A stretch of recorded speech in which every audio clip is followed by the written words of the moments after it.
প্রত্যেকদিন এখানে ভবনের ছাদ থেকে কয়েক মন ওজনের দেখা যায় পলেস্তারা খসে পড়তেছে। প্রত্যেকদিন রাতে প্রত্যেকটা শিক্ষার্থী অনিশ্চয়তার মাধ্যমে রাত কাটায়। আমরা চাই আমাদের নিরাপদ আবাসন।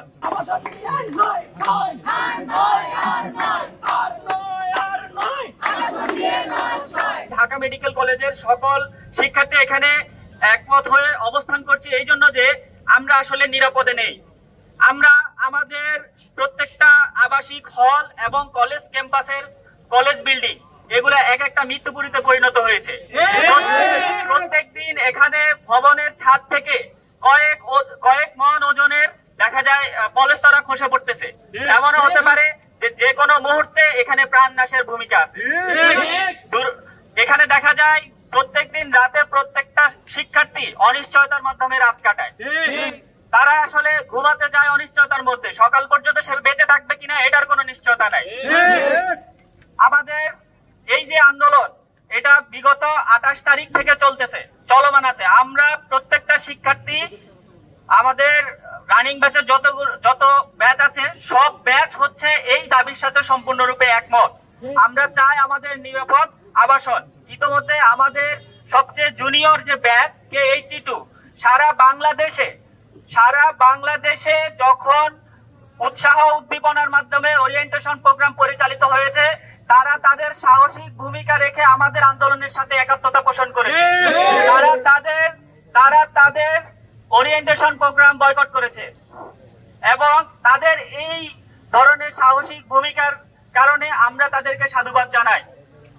সাথে সাথে আমাদের প্রত্যেকটা ব্যাচ তাদের পরীক্ষা ওয়ার্ড ক্লাস সবকিছু বয়কট করে আজকের এই অবস্থান কর্মসূচিতে অবস্থান নিয়েছে। আমরা ঢাকা মেডিকেল কলেজের প্রত্যেকটা শিক্ষার্থী শহীদ ডাক্তার ফজলে রাব্বি হলে অবস্থানরত প্রত্যেকটা শিক্ষার্থী, শহীদ ডাক্তার আলিম হলে অবস্থানরত প্রত্যেকজন ছাত্রী এবং ক্লাস করতে আসা প্রত্যেকজন শিক্ষার্থী আমাদের দাবির সাথে একমত। আমরা আমাদের 5 দফা দাবি আমাদের কলেজ কর্তৃপক্ষকে এর আগেও জানিয়েছি। আমাদের কলেজ প্রশাসন আমাদের দাবির সাথে সম্পূর্ণরূপে একমত, কিন্তু ঊর্ধ্বতন মহলে দীর্ঘসূত্রতা এবং ঊর্ধ্বতন মহলের 9-6 আমাদেরকে হতাশ করছে। আমাদের এই যে 5 দফা দাবিগুলো হচ্ছে ছাত্রাবাস এবং ছাত্রীনিবাসের জন্য দ্রুত সময়ের মাঝে বাজেট পাস করতে হবে।